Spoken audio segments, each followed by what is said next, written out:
Greetings, salutations, respect, and love. I am Scott. You're in the Prog Corner, and I'm coming at you from BFV, Ohio, the middle of absolute nowhere. And we are going worldwide with this one, buddy boy. This one's going to be a good episode. I'm talking about debut albums, man. You know, I did an episode a while back about best prog debuts, but I'm opening it up to everybody, everything. Every single debut album is going to be taken under consideration unless you're a band that only put out like 2 or 3 albums. I'm not including those, man. So, you know, bands like the Sex Pistols. Yeah, that's a great debut, but it's their only album. You know, Con, Native Construct, Quiet Sun, etc. Sound of Contact. There's a whole bunch of them. The one and done bands. Not going to consider those. And if you've got 2 albums, I'm probably not going to consider you either. UK, Joy Division, Television. Now, we're not going to include those. I'm doing the top 13 today. Yeah, I'm doing a baker's dozen today of my favorite debut albums. These aren't the best debut albums of all time. These are just my favorites. And some of the ones I'm not including that got serious consideration. Black Sabbath. Wow, what a great debut. Crosby, Stills, and Nash. REM, XTC, the Pixies, man. Oh, Surfer Rosa. Arcade Fire's Funeral, The Strokes. Yeah, that debu's amazing. Pink Floyd, Piper, At the Gates of Dawn, Pearl Jam 10, Nine Inch Nails.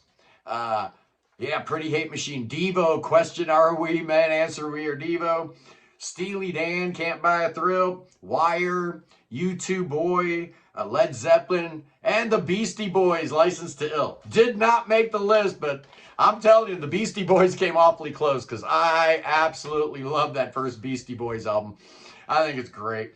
But I'm doing 13 today, and just in case you're keeping score, all of them are from the US or the UK. I've got 7 from the US, 6 from the UK, and I'm starting at number 13 for the best debut albums. Well, my favorite debut albums, not the best debut albums.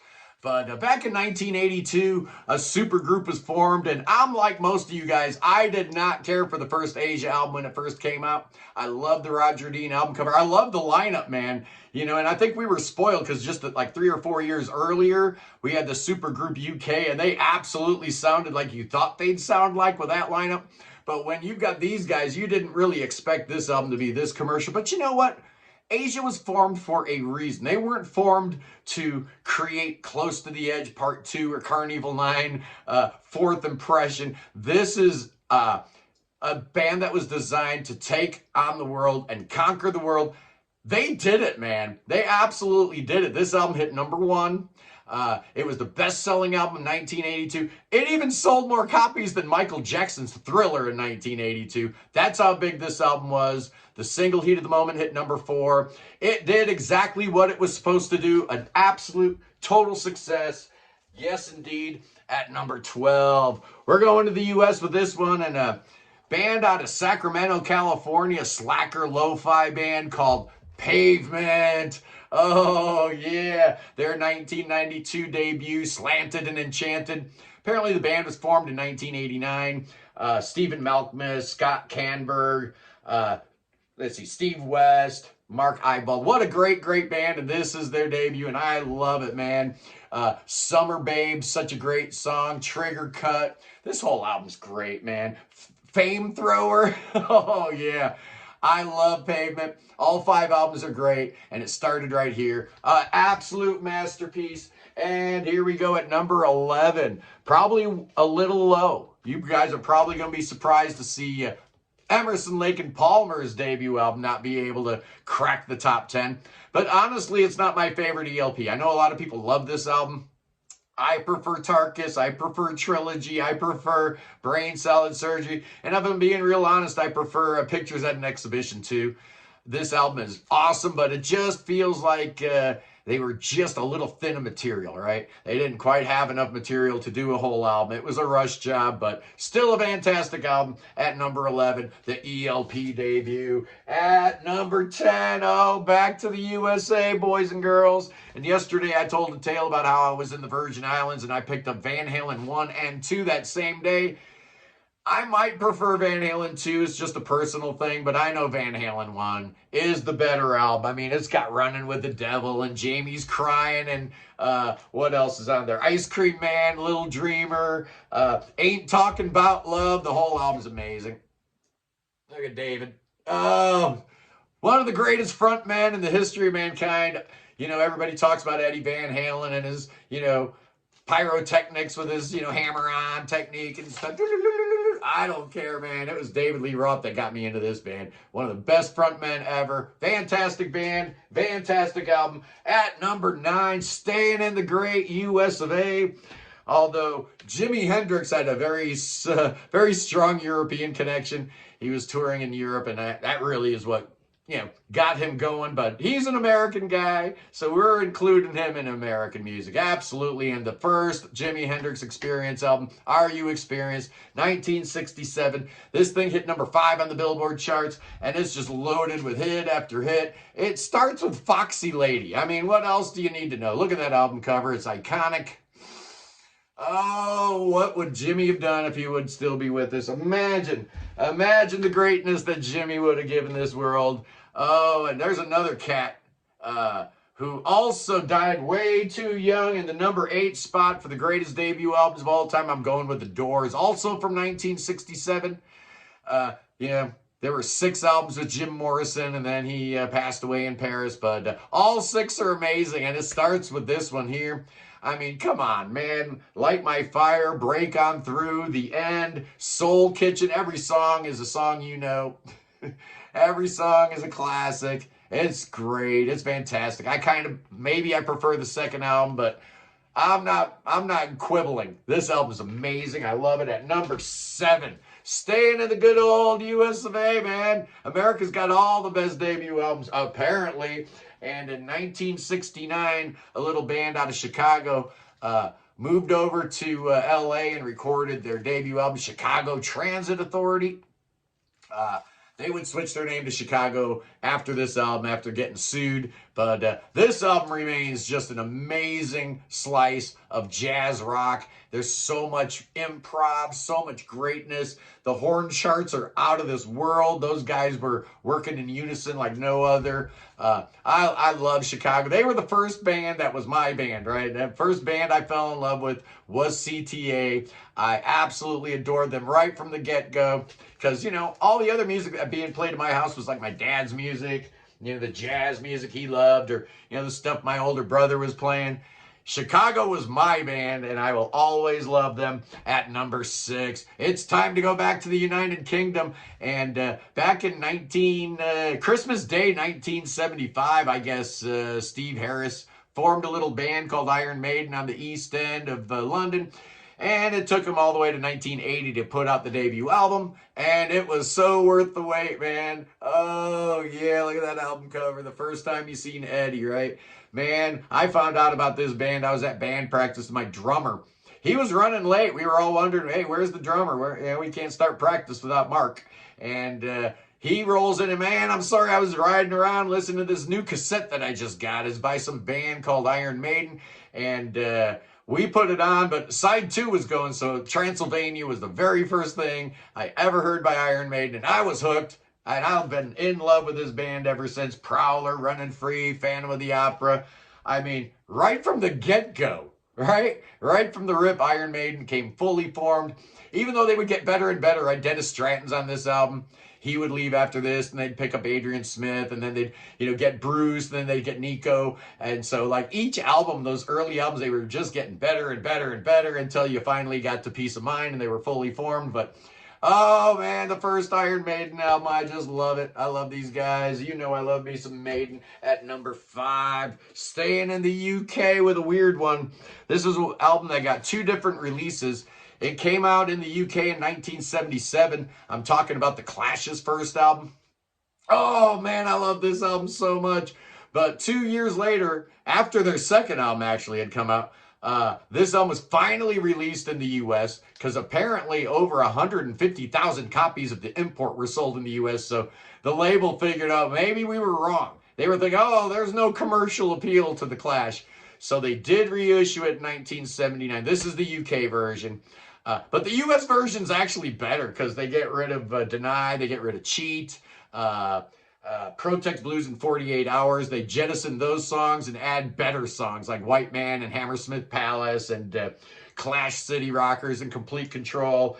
And we get a brand new version of White Riot on the US version. But either way you go, I don't care. It's The Clash. I love this album, man. This album came to me at the perfect time, right as prog, that first wave of prog was running its course, and I was getting bored, with Tormato and Love Beach and stuff like that. And this one just hit me like a ton of bricks. Still love it. Amazing. Love The Clash. At number 4, oh yeah, in 1976, a little album came out that shocked the world, man. It shocked the world. It really did. Came out of nowhere. It was Boston's first album, man. A lot of people didn't know that those were guitars. They look like spaceships. But whatever, man. Tom Scholz was so ahead of his time. He absolutely had a plan. He had a vision. And he hired a guy named Brad Delp to sing. Probably the most underrated singer of all time. This album sold 15 million copies, right? It only hit number 3, which is weird. When you sell 15 million copies, you figure at some point in time, you might have hit number 1 on the Billboard charts, but it didn't. It should have. It's amazing. Foreplay, Long Time, More Than a Feeling, Smoke and Hitch a Ride, Rock and Roll Band. Every song's amazing. There they are. Look at the hair. Oh, you love those 70s hairstyles, don't you? Oh, yes, indeed. At number 3. Oh, yeah, a lot of you guys are probably going to be mad that this is at number 3 and not at number 1, because I think I had it at number 1 on my best prog debuts. This is my favorite debut album, so it's a different list. It's a whole different thing. I'm not copying myself. Of course not. I would never do that. That would be gauche.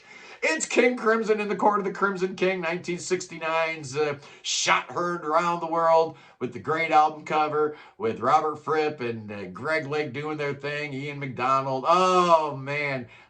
Very few albums had the impact that this one had. And even though I had seen the album cover a million times, I did not actually hear this until like probably 76, 77. So it didn't have that big an impact on me, but hey, I was like 6 years old when this album came out. Just amazing, changed everything. Is it the first prog rock album? I'll leave that to you guys to decide. It might be, it might not be. At number 2, oh, we talked about this record yesterday. The most listened to album in my entire life is the first Kansas album.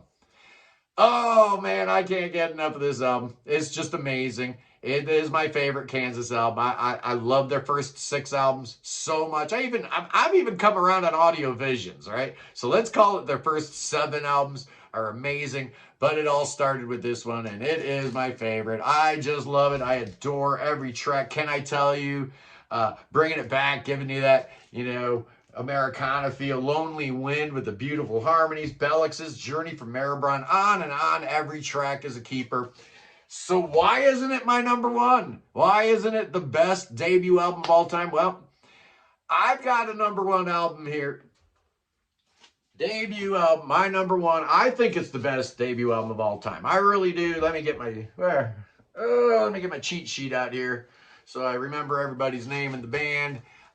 It's Gang of Four Entertainment. 1979, man. What a year 79 was. You had The Clash doing London Calling. You had The Police doing Regatta de Blanc. You had Joe Jackson doing his first 2 albums in 79. You had Wire doing 154. You had The Jam doing Setting Suns. The music world was on fire in 1979. It had nothing to do with prog. And this one here, I didn't even mention XTC Drums and Wires, right?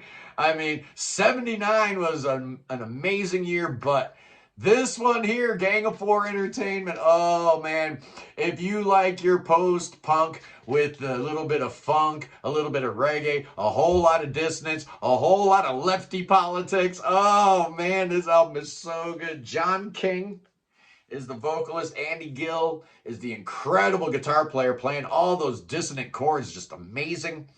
Dave Allen, he was replaced by Sarah Lee after their second album. And Hugo Burnham on drums. Oh, I love this album. I love every song on here. Ether, Natural's Not In It. It's not made by great men. Damaged goods, I found that essence rare. At home, he feels like a tourist. Anthrax, every song is amazing. It just cuts hard, cuts deep. You don't have to agree with their politics, man. You just have to listen to the music and understand that this is the greatest debut album in the history of rock music. Oh, I made the call right there. Well, it's my favorite. I'm not saying it's the greatest. I just did, but I lied. It's my favorite debut album of all time. Anyway, boys and girls, join me tomorrow when I'm going to be talking about albums that I should love, but for some reason I don't. You know, I might like some of these albums, but I don't love them and I want to love them. So we're going to do that. And then Sunday on the Sunday Live Prog stream, join me and an all-star cast at 11 a.m. Eastern as we talk about artists we'd like to bring back, right? There's been just too many great artists who've left us.